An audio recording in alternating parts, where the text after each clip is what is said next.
Welcome, Pewter Report readers, viewers, and listeners to a brand new edition of the Pewter Report podcast presented by our friends over at Briar Greaves Insurance. Protecting your assets starts with a company that you can count on, and that is Briar Greaves Insurance. They can help you with auto, homeowners, flood, boaters, and business insurance, so give them a call at 813-876-4166. That's BriarGreavesInsurance.com, or call them at 813-876-4166. It is a Monday edition of the Pewter Report podcast. We are back from the Bucs cruise, which we had a phenomenal, exceptional time. Met so many fantastic people that we cannot thank enough for their support. And we had a lot of news during the trip, during this travel back to Tampa, as free agency is getting underway with the Bucs, and a lot of important re-signings, including Chris Godwin and Lavonte David, and more as well. I'm your host, Matt Matera. Joined with me is the face that runs the place at PewterReport.com, SR Scott Reynolds. And Scott, once again, we can say praise be to Godwin because Chris Godwin is back with the Bucs. Yeah, for sure. Right. I mean, we talked about it. This is something that I felt strongly was going to happen. I think I said back in November that I staked my reputation that Chris Godwin will be back in Tampa. And that's exactly what happened. Thankfully, my reputation's intact. And, that's a great thing because he's an integral part of this offense. He's already proven himself, not just with the Buccaneers, Matt, but with this particular offense, right? And really, we'll talk about Chris and Ben Bredeson in a second. But while we were on the cruise, Lavonte David comes back, right, for yet another season. And this is really pivotal because Tampa Bay, they had some uncertainty at the inside linebacker position. Obviously, KJ Britt's not going to be back. We saw JJ Russell was not offered a restricted free agent. A little surprised by that, but I think what it shows is outside of Lavonte David and Servassier Dennis, they're paving the way for new inside linebackers to come join the crew here. They want some fresh blood. This was a position that really kind of underachieved last year. And part of that was even Lavonte David in coverage. And I don't know this, to be a fact, but I would assume that maybe Todd Bowles decides to platoon Lavonte a little bit, keep him fresher throughout the course of the season, rather than playing, and Matt, you do the snap counts, just about 100% of the snaps every single week for 18 games last year, Lavonte suited up. And I think that started to wear on him a little bit, not so much moving forward, not so much making tackles, filling gaps, blitzing, sacking the quarterback, but going in reverse, dropping in coverage, Matt. And I also think it's important, you've talked about it on this show before, how Derek Brooks wasn't the Derek Brooks that everybody loves in his last year with the Buccaneers. He was a shell of himself, and it was evident that it was time for him to retire. I don't think that's the case with Lavonte David just yet, but also that doesn't mean that he has to play 100% of the time. I'm happy for Lavonte that he's getting a $10 million deal with $9 million guaranteed. That surprised me. Good payday for a 35-year-old inside linebacker. But I still think the Bucs can get the best out of Lavonte David, a guy that can still dial it up when he needs to, pretty good at blitzing, helping in several areas, but doesn't have to play on third down if we can understand and admit that maybe he's not the best in coverage anymore, just given his age. Like, you can get the best out of Lavonte David while still getting the best out of this entire defense. And that means Lavonte only plays 80% of the time, I don't think that ruins his legacy or what people will think of Lavonte David when eventually, when he retires. And you think about, wow, look at all the forced fumbles, how he had way more than Bobby Wagner. Yet Bobby Wagner got all of the accolades and stuff like that. You're not going to think about him platooning a little bit more in his last season. You're going to be like, wow, look at all the games that he's played. If it makes him more effective, if the Bucs get the best version of Lavonte David at 80% rather than 100% of the snaps, like, I'm all for it, right? That I think is what everybody would want, and even that. Okay, fine. So Chris Godwin, Ben Bredeson, Lavonte David, those are the familiar faces that have returned. How about some splashes? Let's see some new blood. Well, okay, Haason Reddick, let's talk about this. This is a move that on one hand surprised me a bit, only because his name has come up in conversations that I've had with members of the Bucs brass before, and it was kind of lukewarm. And the reason why is because whether he was with the Panthers, whether he was with the Eagles, he never really made any plays against the Buccaneers. And sometimes when you're looking for a guy that has, that you're excited about, it's because he hurt you, right? He played against you and wowed you with a couple sacks or a splash play here or whatever. And that just wasn't really the case with Haason Reddick. He was kind of invisible in those games he played with the Eagles or the Panthers against Tampa Bay. But you look at his production, and up until last year when he went to the Jets, and Matt, you can speak to this because you follow the Jets, that was a move that did not pan out whatsoever, right? They traded for Haason Reddick, the Jets did. They acquired him from the Eagles, and they thought they were getting a player that was a double-digit sacker, because when you look at what he did in his last year at Arizona, 12 and a half sacks. The 1 year he was with the Panthers back in 2021, he had 11 sacks. Then he went to the Eagles in his first year, 16 sacks, a career high. That's 3 years of double-digit sacks. Then that last year in Philadelphia, 2023, 11 sacks again. That's 4 straight years, double-digit sacks. Then he gets traded to the Jets at age 30, holds out for a contract that he doesn't really end up getting. And the Jets rented a player that ended up getting, 1 sack with the Jets last year? And he played in 10 games. So he ended up reporting it ended up being a big-time failure for both sides, Haason Reddick, statistically speaking, and then for the Jets. But, Matt, what my sources have told me, and you Pewter people as well, this is a move that they feel like Haason Reddick's pride has been hurt a little bit here by what happened last year. This is a pride check for him. He is highly motivated to get back to being that guy. And he's coming here on a 1-year deal. Now, we all said, what's this team going to do? They're going to look for 1-year prove-it deals. Well, this is a 1-year prove-it deal. It's $14 million. It's not a 1-year, $5 million deal that Shaq Barrett got. It's not a 1-year, $4 million deal with incentives that Baker Mayfield got, because Haason Reddick has made big money before, and he had that proven track record. So this is not a guy that's like maybe a Joseph Osai, who we were talking about maybe being part of the equation here. This is a guy that's going to cost a little bit more, but it's a 1-year deal. You can still draft your edge rusher. If it pans out, then great. Then you can maybe look at re-signing him and extending him for maybe a year or two. But this is kind of like a tweener deal. It's not the Khalil Mack deal, and it's not necessarily, a Shaq Barrett deal where it's going to be $5 million. So you saw Haason Reddick last year. It didn't work out there. They're hoping that it works out here. And I'm not saying that he's not going to report like Randy Gregory. He was a no-show, right? But Randy Gregory was a failed signing last year. They wanted to get that veteran edge guy in a 1-year deal, and it didn't happen. So they're going that same route again. We'll see if Haason Reddick comes to the Buccaneers focused and ready to cash in 2026.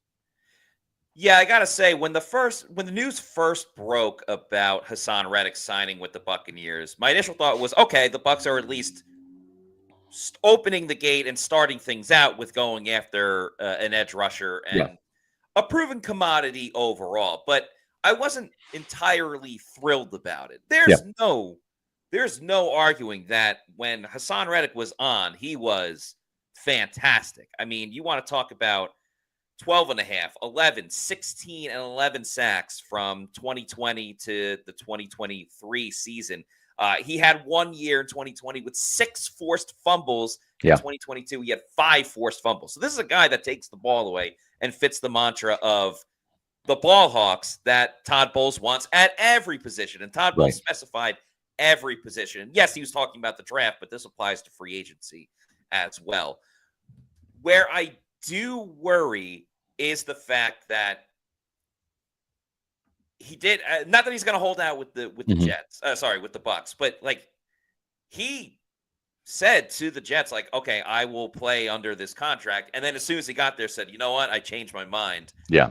And now I'm going to sit out and wait for a contract. So this was a guy that just came in with a very poor attitude and did not seem interested by any means. So I understand the motivation side of things. He looks very disinterested there. So there is a part of me just knowing the New York Jets.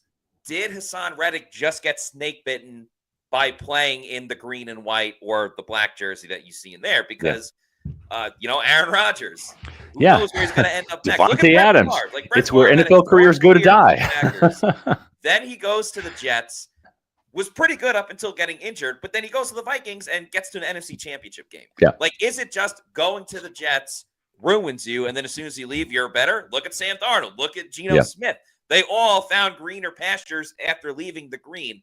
And in a weird way, and Mike Greenberg would know pretty well growing up watching the Jets, maybe they're going to get the best of Haason Reddick now, or the best of an older Haason Reddick, because he is leaving the New York Jets. Yeah. Now, the reason why I don't hate it too much either is because it is a one-year deal. And I've been on this show, and we've been on this show explaining how Khalil Mack might be pretty expensive, but it's only going to be for 1 year or maybe 2 years at most. With Reddick, if everything goes completely wrong and he's a terrible signing, it's only for 1 year, and it's not going to completely sink the ship of the Tampa Bay Buccaneers. And if he ends up being fantastic, well, maybe because the Bucs were the ones to take a chance on him after a disaster with the Jets the season before, maybe that allows Haason Reddick to be like, you know what? This team wanted me. I'm going to stay with them, and the Bucs end up getting a deal done. If he balls out like he did all the previous years, and then that answers their edge rusher question. I also believe with the signing of Haason Reddick, doesn't stop the Bucs from signing another edge rusher. That's right. And it certainly doesn't prevent them from still going after an edge rusher in this year's draft. Yeah, we'll talk about Haason Reddick signing a little bit more in about 4 minutes because it's Monday, and even though we're back from the boat, we're still doing roll call on 420 on Mondays on Pewter Report's podcast, and so we're excited about that. I will say this: we're going to spend about 3 minutes. We have some great pictures and video that we're going to show you tomorrow on the podcast as we talk more about the Bucs free agency signings and re-signings and all of that. The Bucs cruise was absolutely phenomenal, and I'm going to forget a couple people's name, but before I totally forget them because I'm 52. Raythel Gordon, thank you so much for the gifts that you bestowed upon Matt and I. That was like absolutely amazing. With pens, a nice pen set with our names on them. Extremely kind. Phenomenal. Cannot thank you enough, Raythel. He's 0813. So glad to meet you. We had some drinks at the bar. That was so much fun. Redfish, great seeing you. I did not take a picture of your decorated door. I went down there to deck 3, and it was already taken down. So please send me a picture. I want to post it on here. You had some great photos of our Pewter Report magazine covers on your door decoration. You should have won with that alone. Sorry that you didn't win the door contest. But what an absolute blast. Kevin, Thomas, great to meet you and your son. Help me out here, Matt. We met Todd. So I wrote down a couple of names. You got some names. You mentioned a couple already with Raythel Gordon. Thank you again so much for the gift. Yep. I had a fantastic time, and we were talking separately as well. I had a fantastic time chatting with you pretty much each night, so that was super fun. Redfish, great seeing you. JC De La Torre had a nice conversation with you as well. That was great. Yep. Matt D and Amanda, they are siblings. Yes. Hung out with them a good amount. That was a lot of fun. Right. Oh, you mentioned Kevin. I was going to say, Zach and all of his game-worn jerseys. Holy smokes. I got to get some pictures here. He has 3 game-worn Will Golston jerseys that Will was blown away and had him sign. So what a phenomenal experience it was to meet these people. Yeah, super cool pictures. Yeah. Zach was awesome. Kevin, you mentioned Kevin Thomas, Kevin's son as well, who's also named Kevin. But Kevin Thomas, I got to give you a shout out and a big thanks, because after our conversation last night at the casino, I think you're a good luck charm, because after we spoke, I then went to the slots. Did you win? I won $235. Hey, here we go, Matty Diamond. It ended up being a win of over $100 after including the money that I had put in. But you're my good luck charm, Kevin Thomas. I appreciate that. Captain Matt, there was another Matt that I met that is also a crew captain of another ship, but he was on this ship. That's awesome. Shout out to Captain Matt, Luis, Zach Frazier. Mm-hmm. Yeah, and everyone. Thank you so even more names as well. But to everybody that spoke with us on the trip, we had a fantastic, amazing time. And it was awesome. Can't thank you all enough. And it was so much fun seeing all the players. And Todd the Magician was great doing some tricks in front of some of the players too. So blew me away. Truly a fantastic time and a humbling experience, an amazing experience, and grateful to everybody that we had a conversation with on that trip. Well said. We have to thank Bucs Cruise, the ladies there, Tawny and Julie were put together an absolutely fantastic cruise. Started in Fort Lauderdale. We went to Key West the second day, Bimini, Bahamas. I was having Long Island iced tea down in the Bahamas yesterday, Matt, right around this time. So I was getting back on the board on board the ship. It was fantastic. Saw some old friends of mine, some people my age that were on the cruise. You might have heard of Mike Allstott, Brad Johnson, Dave Moore, Dexter Jackson. Was absolutely fantastic. And then you've got Kalijah Cansey, Will Golston, Jamel Dean was on the cruise, Christian Izzian, Luke Gedicke, Graham Barton, Cody Malk. Cody Malk. I mean, what a fantastic lineup. Unfortunately, Yaya Diaby couldn't make it. He was sick with the flu. He had been there before, but it was absolutely awesome. Yeah, actually, I had a Goombay smash. My wife said I had Long Island iced tea, and I had both. I had some margaritas as well in Key West. So there was some fun to be had for sure. It was an absolute blast. You're going to hear us promote the Bucs cruise again for 2026, folks. You got to get on it. It's an absolute blast. We'll have photos and videos tomorrow and throughout the week too. We'll sprinkle some of those in, but it exceeded my expectations. Matt, did it exceed yours as well? It absolutely did. I didn't even know what to expect, but I was blown away and fascinated with everything that went on. So it completely exceeded my expectations. Brian Ford was there. Let my wife Ashley put on the Super Bowl ring. We got a cool picture of that. That was so cool. Brian Ford, hardest working man at One Buccaneer Place. Yes. Just a fantastic human being and ambassador for the Buccaneers. Gene Deckerhoff also on the cruise. So was Captain Fear and some Bucs cheerleaders. Yeah, it was phenomenal. So could not be more appreciative to all of the Pewter people and the Bucs fans we met. And if you didn't have a chance to meet us, we're going to be on it again next year. So please. We have to give a shout out to Nathan Elliott as well, who has from day one been talking about how great Nathan Elliott. Yeah, the number one supporter. Nathan, we didn't forget about you. Come on, man. You're the guy that's been absolutely promoting this in the chat. We're saving the best for last, Nathan, of course. Gave us those awesome dog tags for the Bucs cruise. So, yes. Great hanging out with Brandon to Nathan every day. We were there. So it was awesome. Yeah, exactly. So shout out to all of you guys for sure. Yep. But we got to do another shout out, right? Because let's do it. It is a little past 4:20. It's time for this thing we love doing on every Monday show. It's called Roll Call. We do this every Monday show because we love interacting with our Bucs fans, the Pewter people, as much as we can. And we know we have great fans all over the world, really. So we do this every Monday show when we're in our home studios, where one of us will go in a conversation about the Buccaneers and the other will put in the comments where everybody is watching from. So if you want to type it in, what and where you are watching from, we will put it in the chat and give some personal shout outs as well after. So Scott, whenever you're ready, let's get it. Let's talk about Haason Reddick here and why this signing might actually work for the Buccaneers. They're hoping that's the case, right? They've given him $14 million. But here's a couple things to consider when you look at the career of Haason Reddick. Well, where did he go to school? Oh, he went to Temple. He was a Temple Owl. Okay. Who also went to Temple? Oh, Todd Bowles? Todd Bowles went to Temple. All right. Okay. So maybe a couple Owls get together here and maybe Haason Reddick becomes that edge rusher with some speed, right? We talked about that, Matt. We talked about this, Pewter people. They want somebody not like Josh Sweat, who's more like Yaya Diaby. They want somebody with some juice off the edge. They want somebody with some speed. And that's what Haason Reddick brings. He's a little bit undersized now. He's probably even a bit smaller than Shaq Barrett. Shaq Barrett, 6'1", 250, 252. Haason Reddick listed at 6'1", 240 pounds. But he is more of a speed rusher off the edge. Still has that that explosive burst even at age 30. And again, the Buccaneers hoping that they get the best version of Haason Reddick there too. Now, here's the other interesting thing, right? He started his career where? With the Arizona Cardinals, where he was a first-round pick. So he played for Arizona in 2017, 2018, 2019, and 2020. Well, Todd Bowles was gone by the time that the Cardinals drafted him. But there was a guy in Arizona working for the Cardinals at that time, Larry Foote.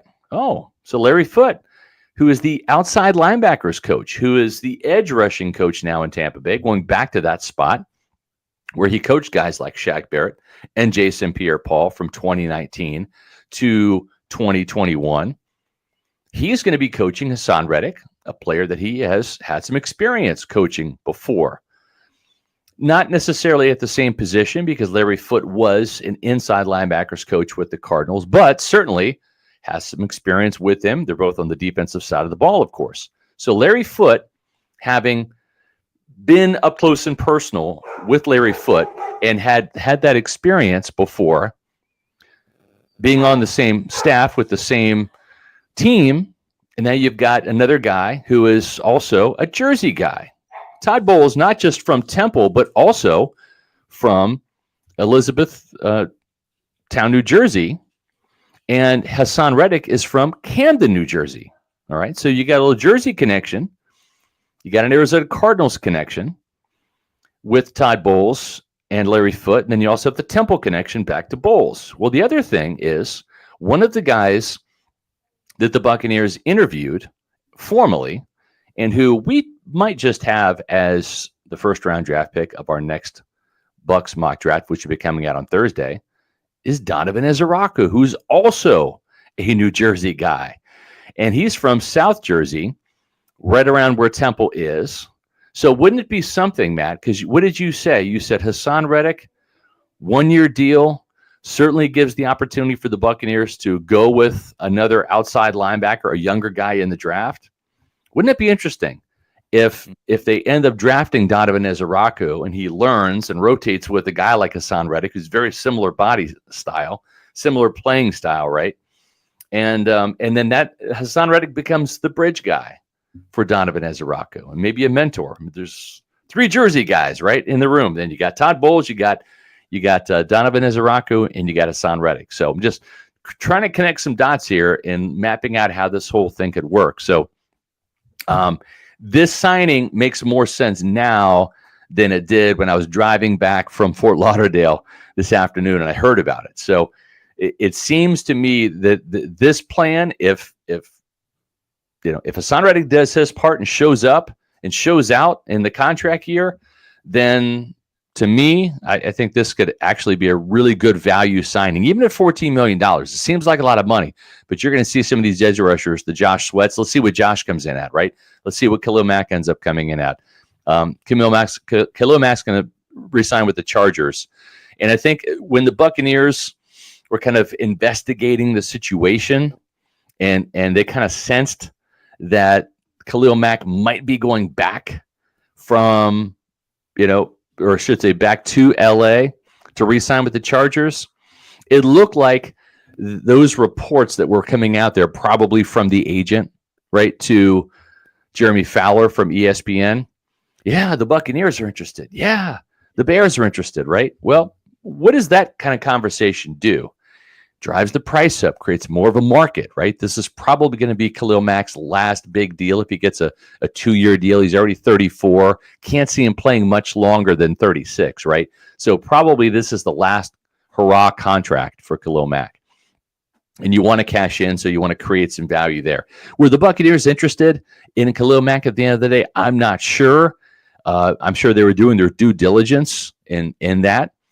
But Mack is not the quick twitch, uber fast guy at age 34 that Haason Reddick might be now. So Haason Reddick makes more sense because we talked about this.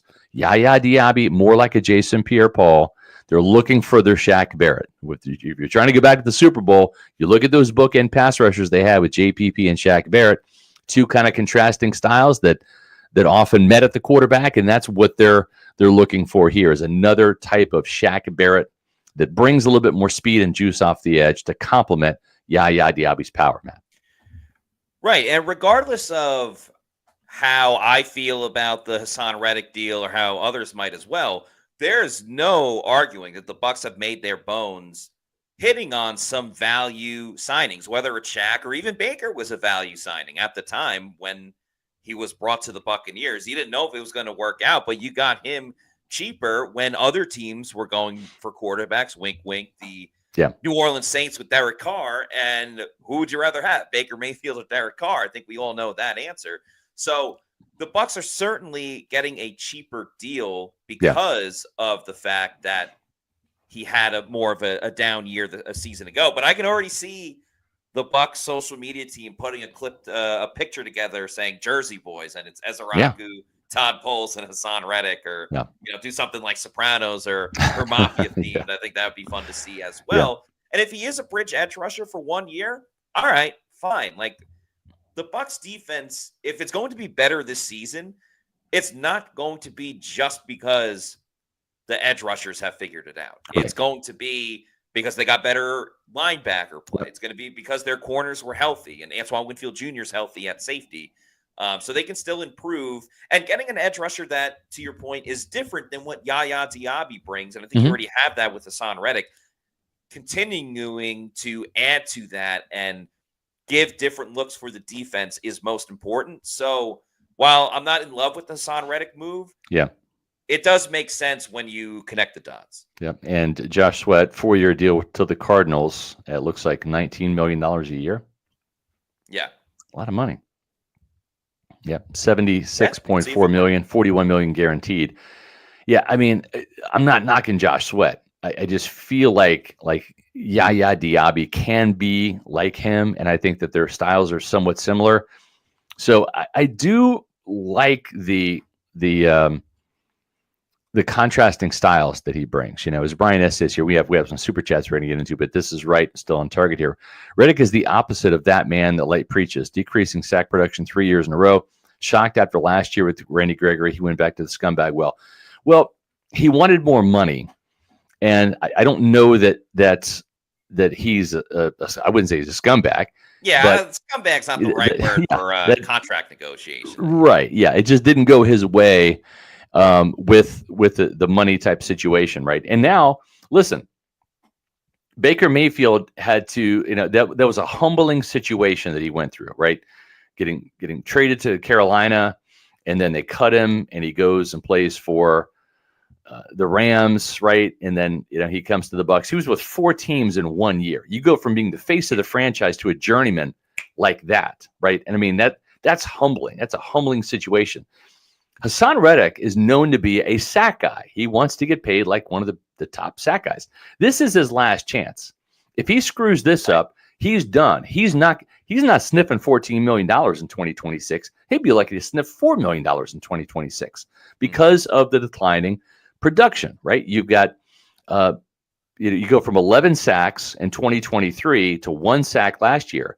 If this doesn't pan out, if this doesn't work, I mean, he's a journeyman edge rusher who'll be lucky to get a couple million here or there. So this is kind of the player the Buccaneers like to get. They like to get those guys with their backs against the wall with something to prove. It backfired on them last year with Randy Gregory. Who knows what this is going, to hold? I think this is kind of a boom or bust type of situation myself. But with him, I would say you look at the production and where he's been. I would say this is probably more the boom than the bust. I would lean more towards the boom than the bust on this, Matt. Yeah, I'm kind of on the fence about it because it's like when does that player really hit the decline? Like and we don't really know, again, because of the whole Jets factor and that he wanted a new contract. I just don't know yet if he's completely declined or if the 1 year was an anomaly. But it's a similar question with Khalil Mack of 17 sacks 2 years ago, 6 sacks last season. And that's way different because, $14 million for 6 sacks is better than $14 million for, no sacks or 1 sack. But yeah, he's got every reason to show why he should have got that big contract 2 seasons ago based on everything. But then the Eagles being fine with trading him, kind of makes me think, well, what do they know that, we don't know just yet based on his whole situation. Yeah. So I'm a little 50-50 about it. If you go back to what happened, though, right, they knew with all of these defensive players and their contracts coming up, they weren't going to be able to re-sign everybody. That's why they let Milton Williams go, right? So, they can't afford to sign and keep everybody. They chose to re-sign Zach Bond rather than keep Milton Williams, their defensive tackle. Why? Well, they have Jalen Carter, who's also going to need a new big deal, right, sooner rather than later. And you still have Jordan Davis. So, remember, they drafted Nolan Smith to replace Haason Reddick. So, and sometimes you got to do that. Sometimes you got to let a guy go and then draft his replacement. And I think that's what happened there. But we have some super chats to get to, a lot of them. And we're going to go just kind of in order here. We see some big ones, and we appreciate that. But we're going to go in numerical order here in terms of when they popped in. So let's address some of these questions and concerns, Matthew. Yes, starting with Cincy Kid. Thanks for the $5 super chat. Says, Bucs are styling and profiling this free agent season, getting Godwin back and then signing Reddick. Woo! Yeah, I mean, we haven't even talked about Chris Godwin that much. I guess because a lot of these have been re-signings. Like, we know what's up with Ben Bredeson. We know what's up with Chris Godwin. Obviously, we all know Lavonte David. So Reddick has kind of taken a lot of the attention early on because there's a lot of oohs and ahs when it comes to it. But Chris Godwin re-signing, the fact that it didn't even get to free agency in an off-season right now where he would have been the top wide receiver free agent, that's especially huge after everything that happened with like T. Higgins. And there's not even great like number 2 options out there at wide receiver. Yeah. Kudos to Jason Light and Mike Greenberg, because it could not have been easy just knowing that, like, not even at wide receiver, but all these other positions, players are re-signing with their own teams. So the more that those moves get done, the more lucrative it becomes for Chris Godwin to go and hit free agency. But the Bucs found a way to, sign him for 3 years, a good amount of guaranteed money with 45 at $66 million total. But I think this is great because it keeps him in Tampa Bay, and that's the greatest news that any Bucs fan could hear. And at the same time, Godwin gets his money, a good amount of money, and yet it's not one of those things where 2 seasons from now it's going to break the bank for the Bucs. Yeah, and again, stake my reputation on him coming back. I'm glad that Jason Light made me look good. This is a big win for you as well. So, so congratulations to SR. Yes. Well, I've reputation is still intact. Yeah, I don't control the situation. I can't say, Chris, take this deal, or hold on, Jason, let's sign. I had nothing to do with this deal, right? This is the Bucs and him. But I just had a very good feeling about this because of the relationship that they had. Chris wants to be here, and Jason wanted him back. Usually, when those things happen, when the player wants to be in Tampa and Jason wants the player back, then Mike Greenberg does his magic and makes it all happen. So I've just seen this movie too many times to not know that this was probably going to happen here. So, but yes, congrats to Chris and the organization. And this is a big day. Lavonte David done a couple of days ago, Ben Bredeson back, and Chris Godwin re-signed. That's awesome. Bucs Basement, $4.99 super chat. Thank you. Says, I'm whelmed by the moves. Jason taking a gamble like with Gregory last season with Reddick. He unfortunately went to the bargain for pass rush. I don't think it's the same exact situation with Randy Gregory, because Gregory went through a lot of different things with suspensions and never being the top guy, and was way more towards the tail end of his career, in my opinion, than what's going on with Haason Reddick, who we'll see if he's at the tail end of his career, but has way more. Him at his best, it's not even close to what Randy Gregory was doing when he was at his best. So there's the hope that he can still tap into that, where Gregory, you were expecting just a guy that can plug in a couple of places here and there and maybe gets you like 2 or 3 sacks in a season. I don't see that with Haason Reddick. I see much, much better if he plays to what his potential is. No, I think you're exactly right, man. You nailed it, right? When you look at what Randy Gregory did, I want to say his best year was 6.5 sacks, I think, if my memory serves me correctly. I mean, talking about the guy that was a Buccaneer for like a minute, never even put on a helmet. But yeah, so to me, Haason Reddick, he's done it before. He's been a double-digit sacker before. If he gets 8 sacks this year and leads the Buccaneers, or let's say he comes in second on the team, let's say Kalijah gets 10, right, and he's 8. Yeah. Is that a bad signing? No. I mean, that's bolstered the pass rush, especially if Yaya can get up to 7 or 8 himself. So to me, I'm okay with this gamble. I understand that it had to be a little richer than when we were kind of talking about, maybe with a guy like Joseph Osai, where 5 sacks, that's really, you're really taking a chance on a guy, and that would have been maybe $4 or $5 million a year. So certainly less risk, but also maybe less chance that you hit the highs that you're looking to hit. And I think with Haason Reddick, he has every bit of motivation to get back to being the double-digit sacker. If he truly wants to get paid, and he wants a bigger payday than $14 million and keep playing, he's going to have to really show up and show out this year. And the Buccaneers are putting him in position to do that. They're putting him in a system that I think will play to his strengths, because Todd Bowles knows what he's doing in terms of putting together some blitz and pressure packages. Larry Foote, I think, coming back to the edge rushing position is a huge win for this Buccaneers this offseason, this Buccaneer defense, and we'll see.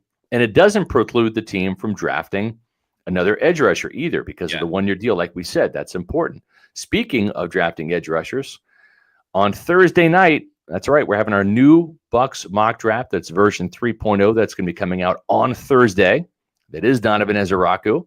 He may or may not be the Bucs' first-round pick. I don't know. Let you figure it out. But the Bucs bolster the defense. That is going to be the topic of this, because even though they're going to sign some players in free agency, they've already re-signed Lavonte. They've added Haason Reddick. They're going to still continue to look to bolster that defense. So check out our special show. It just doesn't replace our Thursday show. Matt and Adam will be on at 4 o'clock on Thursday, as usual, but we will have a special 8:30 primetime edition. Josh Capo and myself will be doing our latest Bucs mock draft show, version number 3. That'll be 8:30 this Thursday here on Pewter Report TV, sponsored by Walk-Ons. We have a little bit of breaking news. It's not a player going to the Bucs, but Robert Hainsey has signed, this is per Ian Rappaport, he has signed, or is going to sign, a 3-year, $21 million deal with the Jacksonville Jaguars. Not surprised. Getting $13 million guaranteed. So very happy for Robert Hainsey. $13 million guaranteed is pretty good, considering he was a 2-year starter, but did not start last season. Also, not a surprise. We all expected Robert Hainsey to no longer be with the Buccaneers, so he has a chance to start somewhere else. And it makes a ton of sense that it would be Jacksonville, where they had O-line problems. And Liam Cohen spoke very highly of Robert Hainsey, where he said he would call him, getting his opinion on certain things. He talked a lot about how helpful he was with Graham Barton and him being a rookie. So not surprising, but there's a reason why they replaced him last year with Graham Barton. So congrats to Robert Hainsey. There's a little breaking news for him. Yeah, for sure. And, he did a great job stepping in and really helping the Buccaneers. He was part of a legendary performance by Tampa Bay. 277 yards rushing, helped Sean Tucker get the NFC Offensive Player of the Week award, which was really cool for the Buccaneers and for Sean, who was a third-string running back, right? So that was pretty cool to see Hainsey have that little bit of a last hurrah, if you will, with Robert Hainsey helping to lead the way. And, I'm happy for Hainsey. He's a good dude. Certainly, the play could have been worse at center than it was when you lose a Pro Bowl guy, the highest paid center in the league, and Ryan Jensen. In just one play, his career is wiped out. Hainsey, I thought, did a yeoman's job stepping in. Happy that Robert gets paid in Jacksonville. Yeah, no doubt about it. It's good for him. He's 0813. He's now been a YouTube channel member for 7 months. And as I said earlier, had an absolute blast this weekend. We had that was awesome. Amazing time hanging out with you, Hainsey. And thanks for being a Pewter Report YouTube channel member. We appreciate that. Also, a 7-month Pewter Report YouTube channel member is Henry Gigante. Thank you very much. And says, in light, we trust Ben Bredesen, Lavonte David, and Chris Godwin are back. LFG. Yes, I think it's important to keep the whole group together because it's a pretty damn good group. And yet they are still ascending, as Jason Light said at the Combine. Yep. And we would be remiss if we didn't use this Monday show and every show to greatly thank our Pewter Platinum members. We had a chance to meet a couple of them on the cruise. And I've been calling Rathel Gordon Rathel for the longest time, and I apologize for that. But he is one of our proud Pewter Platinum members. So Scott Federico, Rathel Gordon, Noah Parr, Scotty J, Dave Anderson, Eric McMillan, Zach Jarvis, some guy named Hezo813. I think we've heard of him, Ash Fishpool, Joello Rican, Sam, John Dale Morris, Zach Brannigan, and Ronaldo Paz. Thank you very much for your support as Pewter Platinum members. Greatly appreciate it. Yes. We appreciate all of you so much. So thank you. This next comment, super chat.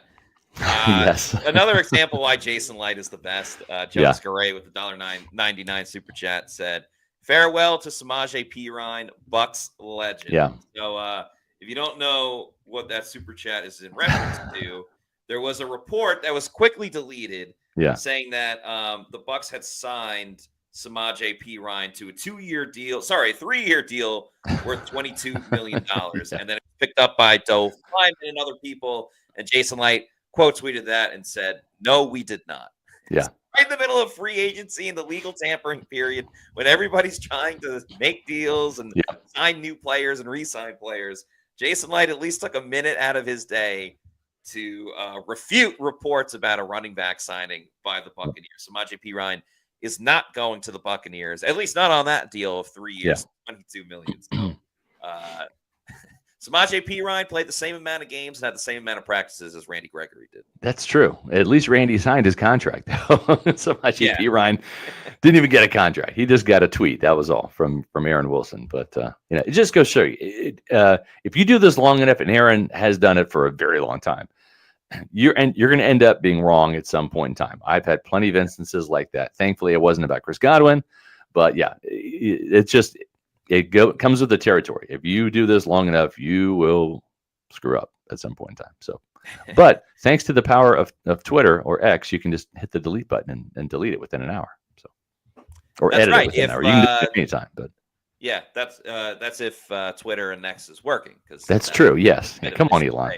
But what was working today was another great turnout for roll call. So thank you to everybody for participating. We're going to give a couple of special quick shout outs, starting with Raleigh Springer from Nassau, Bahamas. We just spent some time in the Bahamas literally yesterday. That's right. So shout out Nassau, Cincy Kid, Tampa, Florida in the house.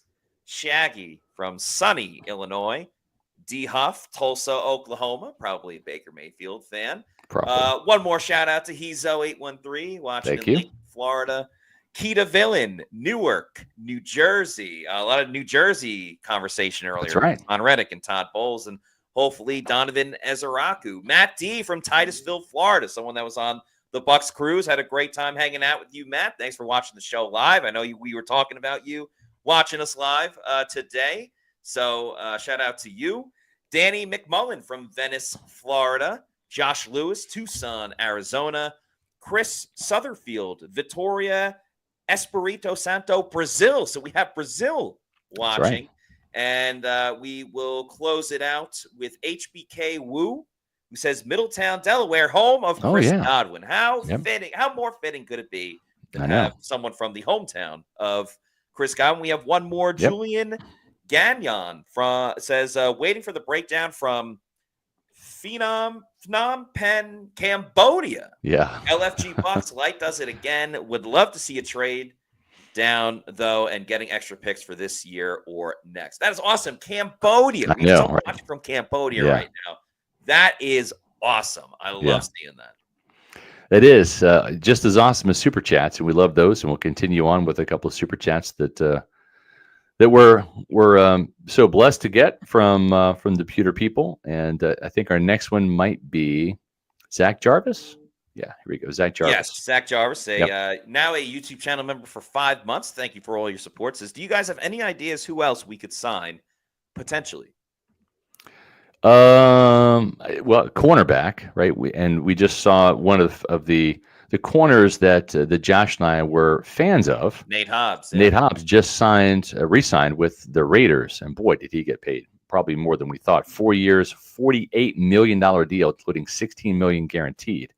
So, yeah, you got to remember the Buccaneers. They like to kind of sit back and wait because there's a lot of dumb money that gets thrown around on day one of free agency. That's where you see the biggest overpay deals that get done. And I kind of probed the Buccaneers front office about the Chris Godwin deal because I was thinking he might come in at under $20 million, but there wasn't enough of a market. $22 million, that's who Chris Godwin is. He's a $22 million receiver. Mike makes over just 21, and they've kind of like leapfrogged each other. Mike will be the highest paid receiver, then Chris for a couple years, then Mike for a minute, and back to Chris. And I'm sure Mike will get extended probably, hopefully, and he might make, $1 million more than Chris. But so I would say a cornerback is one of those moves that you could see. Maybe Charvarius Ward is a player we've talked about. I'm not sure what his market would be, but if Charvarius Ward gets signed today, it might not be with the Buccaneers because that would mean that he's getting paid a lot of money. What did Carlton Davis ended up getting? $20 million when you deal with the Patriots, Matt? Yeah, he got a deal with the Patriots too. It's weird seeing the Patriots like make big signings because for years they didn't, but they're under a new regime now. But Carlton going to the New England Patriots. Yeah, that deal was 3 years, $60 million. I'm not sure what the guaranteed is, but Carlton got $60 million from the New England Patriots. Yeah, for sure. So that's that's more of like that name signing, but $34.5 million guaranteed. Yeah. So we'll see. We'll see with Tampa Bay. You look at them possibly using another wide receiver. If they have needs to address in the draft, you want to kind of take some of those needs off of your board in free agency, right? So if they were to sign a free agent wide receiver, then he's your number 4 guy. You've already re-signed Chris. You got Mike and Chris. You got Jalen McMillan. And then if you sign like a 4th string wide receiver, a veteran, somebody that's an upgrade maybe over Sterling Shepard, then you're not having to draft that wide receiver at all in this draft, or you don't have to maybe sign, or I should say draft him in rounds 3 or 4 to get a good one, right? Maybe that's a late round draft pick that you can do there. So inside linebacker, right? They've got Servassier penciled in, but he hasn't shown that he can stay healthy for a whole year. Lavonte, this is a 1-year deal. He's 35, so inside linebacker is still going to be a priority. And now you look at it, and maybe they draft one. Maybe they still sign one. Dre Greenlaw, I think, would be a good fit.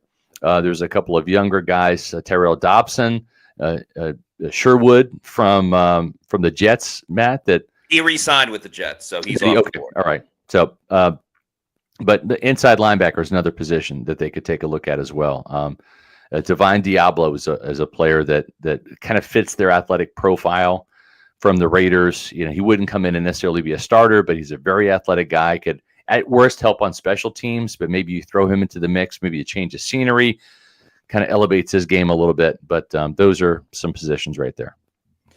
And sticking with a little bit of linebacker talk, Jamie Miles with a $2 super chat, thank you, says, with Reddick now seems like Campbell or a defensive back at 19. I don't necessarily think that edge rusher is off the board just because of Haason Reddick. And we did talk about that a good amount. But if Jihad Campbell is there with the 19th pick, certainly something that the Bucs would have to consider. Our friend Stephen Shea came out with a mock draft that dropped either today or yesterday, and he had the Bucs taking Jihad Campbell with the 19th overall pick. So it helps address one need at edge rusher, but it wouldn't stop them if they love whoever is available at 19. That's an edge rusher. They could still go in that direction, but That's certainly right. whittles it down a little bit. I agree. Keita Villain, thank you for this $1.99 super chat. Possibly we sign Charvarius Ward, another defensive back. Yeah, and certainly to safety is another position as well, right? Because with Tyke Smith moving possibly to strong safety, they're either going to need a nickel corner or they're going to need another safety to have in the mix as a rotational player to come in. It was a position ravaged by injuries last year, and you have to safeguard yourself with that. So they have a couple guys in the practice squad that they like, but I wouldn't rule out another defensive back signing for sure, whether it's a corner, whether it's a nickel, whether it's a safety. I think they're probably going to sign another one. But again, don't be surprised if they wait until Wednesday, which is really truly the first day of free agency. That's the first actual day. But as we've seen here, this is the open negotiating period that starts on Monday. And all these deals are kind of getting done. Then they get signed. So really the second wave of free agency, Matt, actually starts on the first day of free agency. It's really Wednesday and Thursday is when that second wave comes. It's where we talked about the musical chairs and, like you got big money, you got big money, you got big money, but you didn't, and you were left without a chair. And so you're standing there and now you're kind of a good value. You're not going to get the A player money. You're going to get B player money, but you might have A talent. And this could be the time to find some good value in free agency to not have to overpay guys, right? We talked about Jamel Dean too. When he re-signed his deal, he didn't get the contract he thought he was going to get, or the Bucs thought he was going to get. Mm-hmm. That ended up being a little bit of a value re-signing for the Buccaneers. One follow-up comment as well from Keita Villain, who says, hopefully I get to meet both of you one day. Most definitely glad to be a part of this channel. We would love for that as well, Keita Villain. It's been so much fun getting to meet some of our listeners and readers and commenters in person as well. So we would love to do that with you too. And thank you for all of your support. Paul Bowen with the $1.99 super chat. Thank you. Says 13-4 season incoming. Always pretty optimist when it comes to the Buccaneers, and we'll see what other moves they make. But they were a double-digit winning team last season. Let's see if they can improve even more. Yeah, that's for sure. Shaggy, a Pewter Report YouTube channel member for 7 months, with a good comment, says, next time Scott makes a guarantee, I'm placing a bet. Great to have Godwin back. Yes, Scott from the beginning said Chris Godwin is coming back to the Tampa Bay Buccaneers. And even when got a little dicey with the Raiders having a lot of cap space and obviously hiring John Spytek and then the Liam Cohen thing in Jacksonville, it would make sense why Godwin would want to go there. But Scott also gets a big W along with the Bucs, with Chris Godwin returning to Tampa. Yeah, and I expect him to do good things this year. It's going to take a little while, I think, for him to see the field. I don't think he's going to be available for OTAs, but training camp, I think that's the goal. That's the optimistic goal. And the great thing is he already knows the verbiage, already has the connection with Baker Mayfield. He's already shown he can play the position. Josh Grizzard is happy to have him back for sure, because he's, as the passing game coordinator, he had a hand in what Chris Godwin did through those first 7 games last year. So I think this is a very, very good day in Tampa Bay and a great start to free agency here for sure. It absolutely has. And it feels like everything else is just like there's not that stress or worry that there was last year around Baker and Lavonte and Mike. Like this year, it's just already been done with Lavonte and Chris. And now they're only going to add new faces, which is fun because then we can speculate a lot of other things. But we have a very, very generous Kevin, thank you. super chat from Kevin Thomas, who we were lucky enough to meet on the Bucs cruise this weekend. Yes. Who says, what a great time meeting you guys this weekend. Matty Diamonds and Adam were as real in person as this podcast. Thanks for your valuable time as well, Scott. Can't wait for next year's cruise. Go Bucs. It was a blast. I mean, like I said, it exceeded our expectations. We've got some pictures with some awesome Pewter people that we're going to be sharing. We literally just got back. I mean, the boat docked in Fort Lauderdale at like 8 this morning, and we raced back to Tampa and had to prepare for the podcast and all that. So greatly appreciate everybody joining us today, and we're super excited to talk Bucs football. If you haven't been to pewterreport.com, check it out. We've got some great content up there as well. After the podcast is over, we're going to run a little bit long today because, I mean, hey, why not start a free agency? Yeah. And there'll be moves that'll be made all week long. So make sure that you stay tuned to Pewter Report. We have podcasts on Tuesdays, Wednesdays, and Thursdays, also during the off season, as well as Mondays, all at 4 o'clock.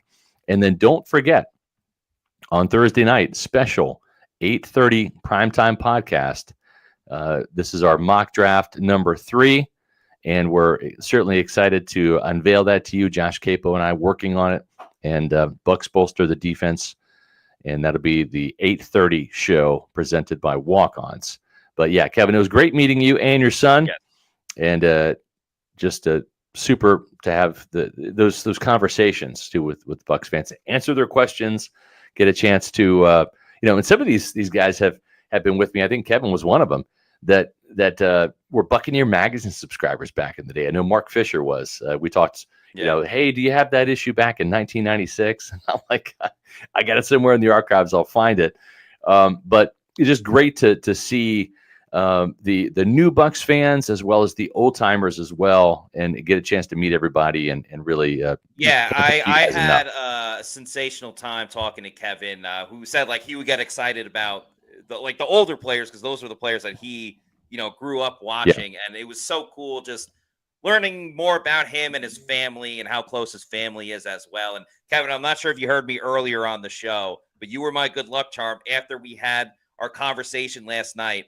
I won $235 at the casino on the slots after speaking to you. So thank you for being a good luck charm. But more importantly, just thank you for all your support. And it was amazing talking to you. And certainly really, really enjoyed it. So thanks again. Appreciate it. Moving on. Marcos with the $4.99 super chat. Thank you.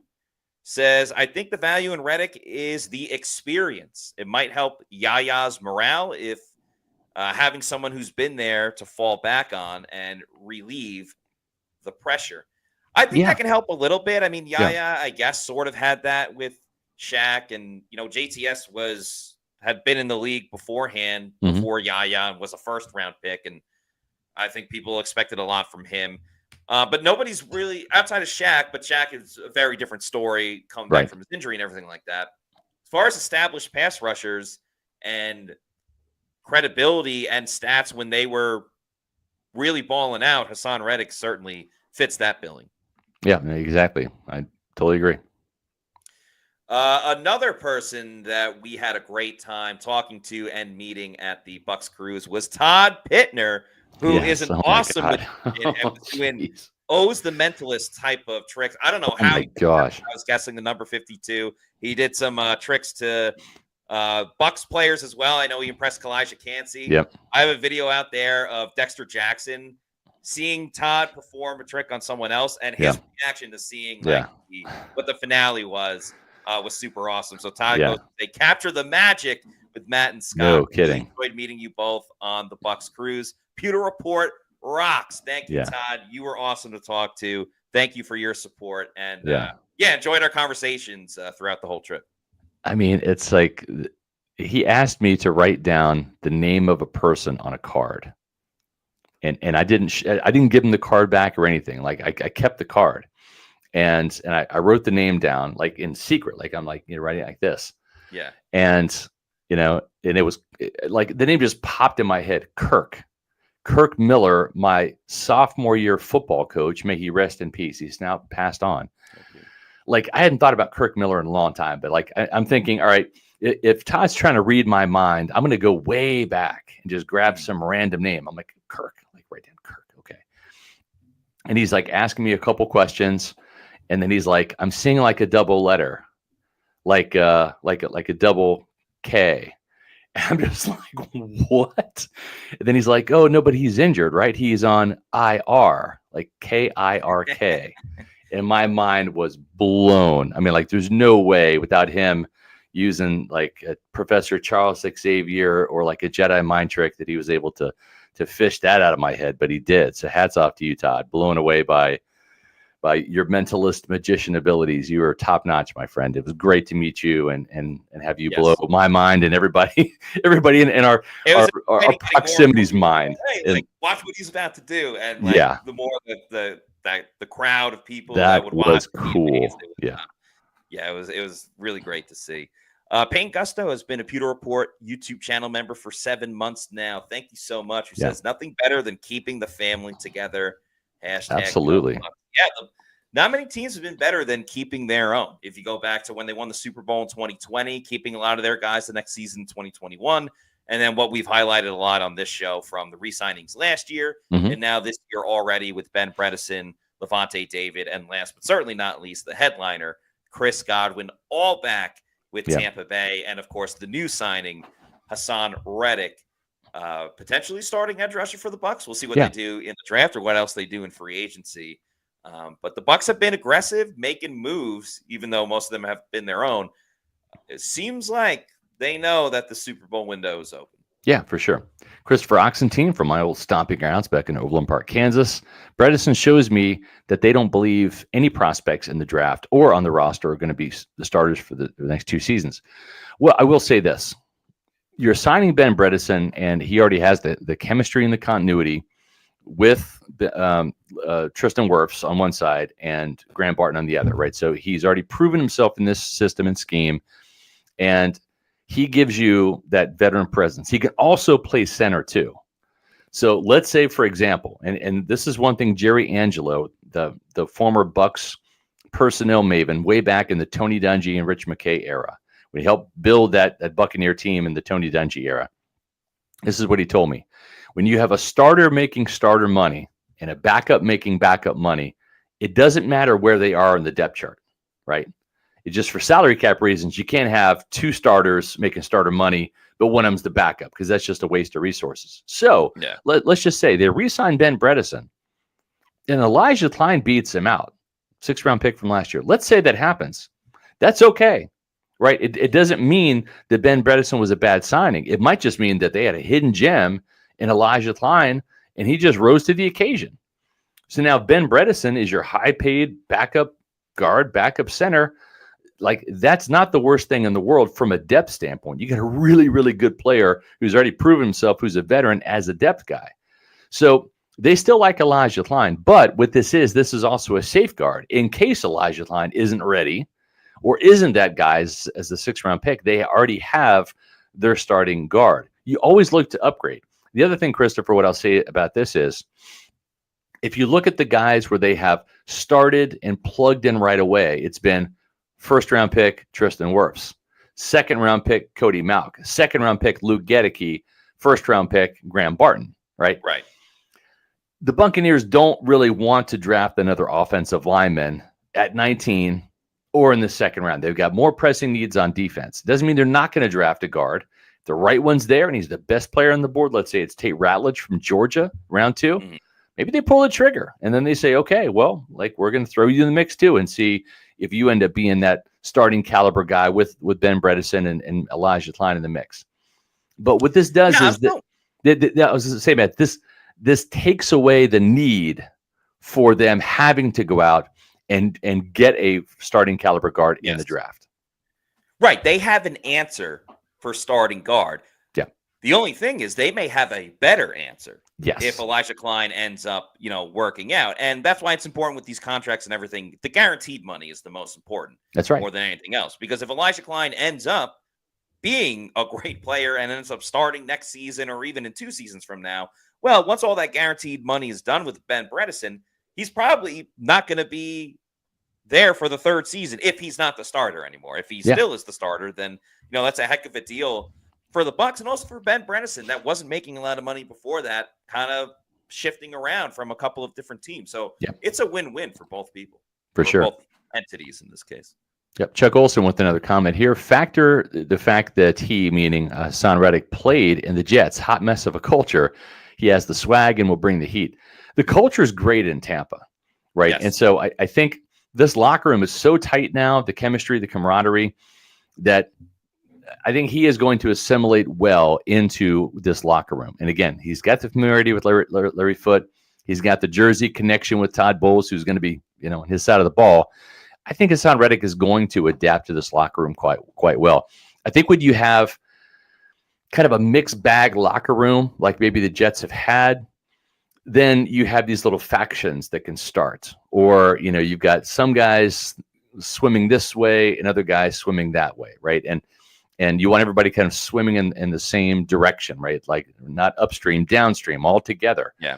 And so I think that maybe that locker room situation wasn't the best. And certainly here's the thing too. When you're the new guy and you hold out for the first 7 games of the season and you come back, is everyone going to welcome you with open arms? I mean, they went through training camp. They went through preseason. You weren't there. You wanted your money. You didn't get it. You're the new kid. They don't know you. You haven't been around, right? Yeah. So that's not the most conducive situation for camaraderie and from chemistry.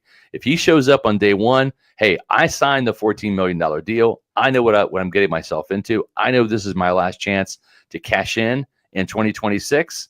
I'm here. Let's do this. Then you've got a good signing.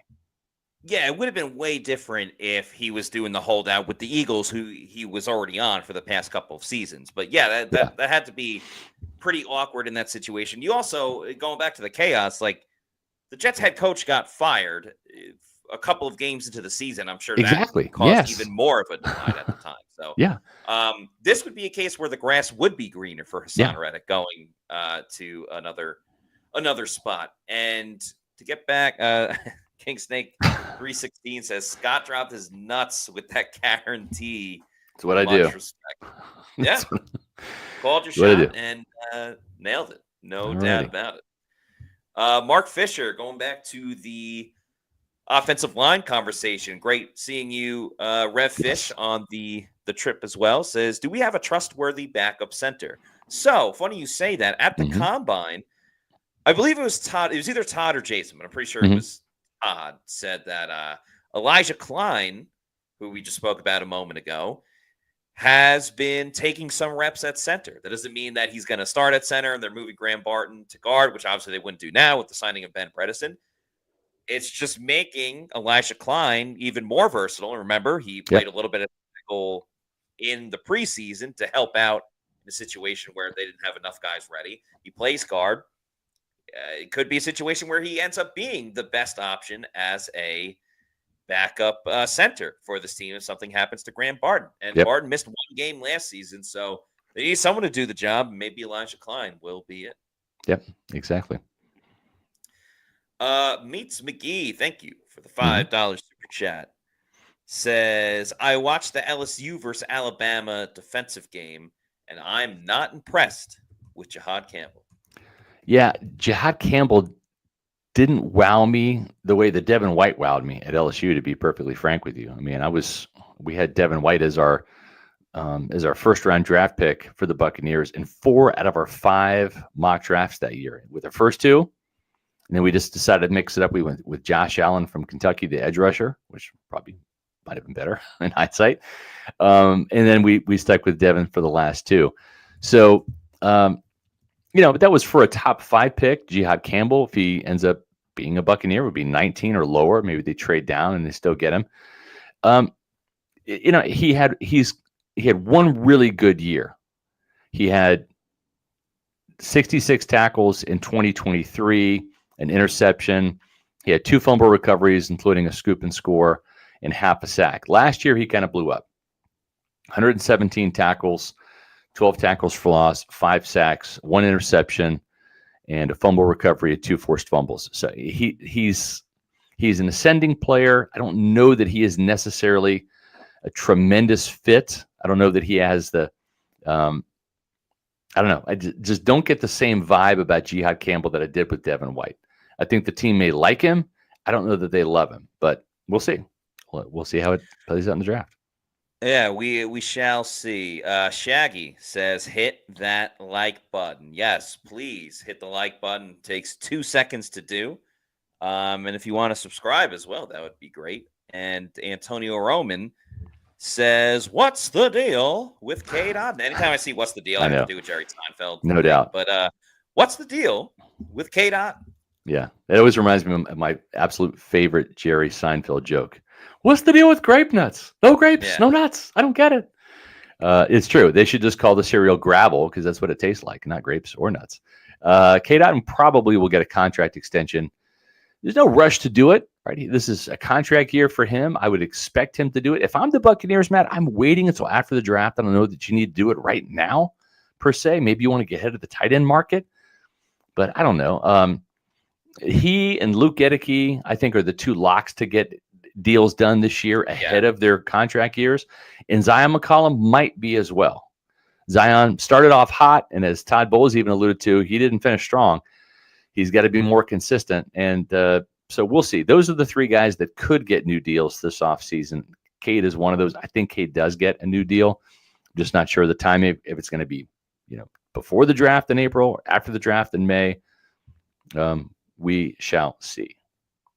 Yeah, his importance, especially when Mike and Chris were both out at the same time. He really took his game to another level, especially as a receiving tight end. I know he can be physical too, but that really impressed me in that situation. Nathan Elliott is very kind to say at Pewter Report, JC Allen, Mark Fisher, Kevin Thomas, Todd Pittner, Redfish. Great to see all the 2025 Bucs fan cruise peeps in the chat and on the screen. Happy to see you made it home safe. Yes, glad everybody is home and doing well. And probably because not only was it a great trip, but then to get off the boat and it's like, bam, Chris Godwin, bam, Ben Bredesen, and then the Reddick news. And to start the trip with Lavonte David, that's great as well. So Kayvon Merriweather re-signed too. So he got another Kayvon Merriweather as well. That was early. So yes, glad that everybody got home. Thank you, Nathan, for the kind words. Brian S. says Jason Light not drafting an offensive line is taking away his biggest strength as general manager. Can't deny the former O-lineman himself has an eye for the talent. He does. There's only 5 spots, though, right? And he's got a first-round draft pick invested in Tristan Wirfs and another one in Graham Barton. He's got a pair of second-round draft picks invested in Luke Reddick, Cody Mauch. There's only 5 starting offensive linemen, so you can't be drafting offensive linemen every year because pretty soon you're going to have 5 starters that you drafted and 5 backups that you drafted.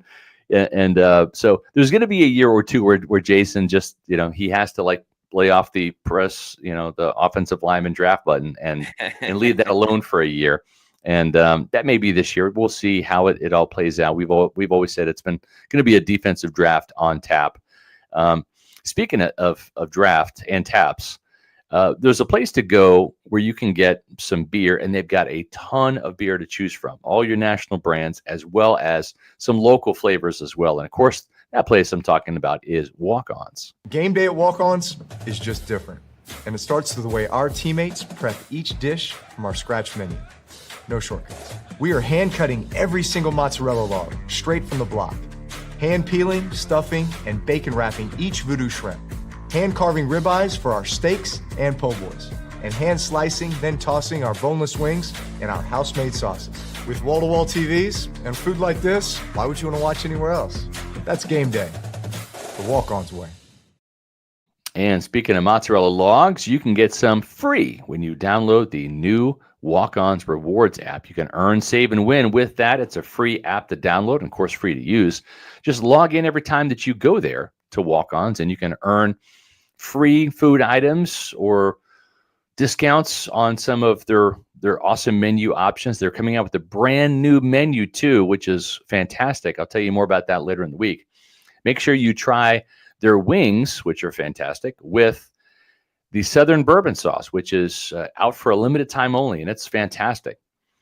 100 points when you order that. That's all you have to do. Just order the wings, and you get 100 points when you order it with the Southern Bourbon Sauce. The reason why I'm telling you about Walk-Ons today is because they have happy hour until close tonight. Every Monday from 3 to close, you can enjoy happy hour specials and drinks and starters. Tuesdays, happy hour all day long, including $5 Tito's. Wednesdays and Thursday, a pair of happy hours, 3 to 6 and 9 to close. Friday from 3 to 6 as well. And it's a fantastic place to go. Ashley and I typically go there on Tuesdays because it's all day happy hour. You can't beat it. And when it comes to game day, I mean, there's no more football games, right? But March Madness is on tap. And so if you're looking for a place to watch all the games, they will have every single game on, all the TVs all over that place. TVs galore. Make sure you head to Walk-On's 3 locations in the Tampa Bay area to serve you. Wesley Chapel, by my neck of the woods, Matt Matera, He's down there by Midtown Tampa, by the stadium, and then also one in Lakeland. Walk-On Sports Bistro. Got another comment from Shane Wallace, who says, going to be interesting to see if they do bring Shaq Barrett back. Of course, this after the Haason Reddick deal. I was thinking about that, and to me, I think that kind of closes the book on Shaq, unless it's an invite to training camp and he's got to work to make the team, because Shaq's 32. I believe he'll be 33 in November. Yeah. Haason Reddick's already a 30-year-old player. That's right. How many more 30-year-old edge rushers do you want on this team, especially considering the production that Shaq's had post, from his Achilles injury and on. Yeah. And I know he went through the worst trauma of all time, and it's horrible. I'm thinking for like future seasons for the Bucs. And Haason Reddick, what happened to him last season in terms of lack of production and just not being in the right spot with the Jets.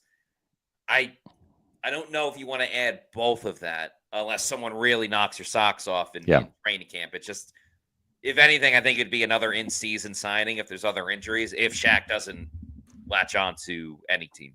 Yeah, I mean, he did say the only team he's really interested in playing for would be the Buccaneers. So, if you're the Buccaneers, sometimes it takes a year to get back from your injury. Now, I don't know if Shaq still has it or not, but, it's interesting, right? And maybe you bring him back and see if he still has it. Maybe you bring him back on that 1 year, $4 million deal, Matt, that he signed with when he first came to Tampa Bay, or 1 year, $5 million. And you just let him, play in training camp and see if he still has it. And if he does, great. Then maybe, you replace Marquise Watts or Jose Ramirez with this guy, and your veteran depth is bolstered even more. He's a great locker room guy. Who knows? We're here to answer some questions for you guys, too, not just about the Buccaneers, but also about walk-ons. King Cook says, having Drew Brees doing the commercial in Tampa Bay is crazy work, laugh out loud. And where was the other comment here? I just had it. It was about walk-ons. We got a lot of comments. There it is. Yeah. All you Pewter people. Yeah. Why did Drew Brees pick Tampa of all places? Well, the restaurant actually started in Louisiana. That's why it's the Sports Bistro, Bistreaux. But they have multiple locations. They were expanding across the South and also in the North too. But they've got some locations in Florida. So Drew Brees has, I think, switched allegiances from the Saints to the Buccaneers. He knows a winner when he sees one, right? And so we appreciate Drew and all of his support here at Pewter Report as well. Brian S., walk-ons, having an app is wild. Is PR still on whatever Autograph is? Yes. We are still on the Autograph app as well. So you can check that out. You can find Pewter Report anywhere. PewterReport.com. You can see all of our content that's tweeted out on X and also on Facebook at Pewter Report. And we have Pewter Report TV on YouTube. So we're all over social media. And we'll end it with this here. Paul, a.k.a. OG Baker Bro, member for 6 months. Bring me Bosa. Congrats, CG12. SR called it months ago. We're going to have a very special season. That's certainly the case. I really hope that is the case, because the Super Bowl window is open, and this team has to take advantage of it. And maybe today was a good day in taking another step in that direction. I have a feeling with Bosa, he's accomplished a lot in his career, but same with Khalil Mack, hasn't won a Super Bowl, has only made the playoffs, I think, like twice in his career. Yeah. So I could see Bosa, who's already gotten big contracts, maybe taking less to latch on with a defender, a contender that needs a defensive player like him. I know he's old. I think it would have to be like not even old, just like beaten down. Right. I think it would have to be a third down situation, and I don't know if the Bucs are the right fit for that. But I could see him going to a team that's in a win now mode. Is that the Bucs? Probably not, since they're gonna probably draft an edge rusher as well. But something to think about. Yep. Just a couple quick other things. Robert Spillane to the Patriots. It's an inside linebacker right now. We just see that Cody Barton from the Broncos is signing with the Titans, 3-year deal worth $21 million. So keep an eye on the linebacker market. That might be something that the Buccaneers tackle later today or tomorrow. If the Buccaneers make another big signing, we'll have an emergency podcast now that we're back in Tampa. Couldn't do that while we're driving. That'd be a little dangerous, right? So, But we'll see when it comes to the Buccaneers if they address inside linebacker again in free agency, because they've already re-signed Lavonte David. And we'll have more on the Bucs free agency talk tomorrow at 4 o'clock here on Pewter Report TV.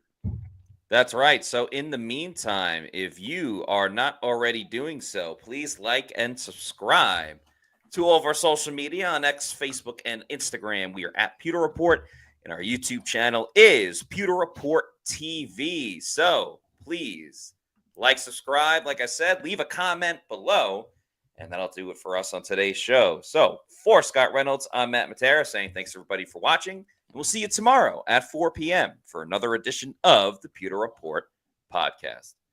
Out.